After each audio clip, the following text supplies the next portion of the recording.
bakar-bakar lagi, tetap hidup ya walaupun basah.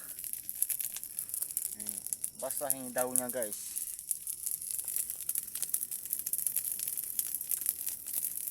Retak. Wis, nyaring sekali bunyinya guys.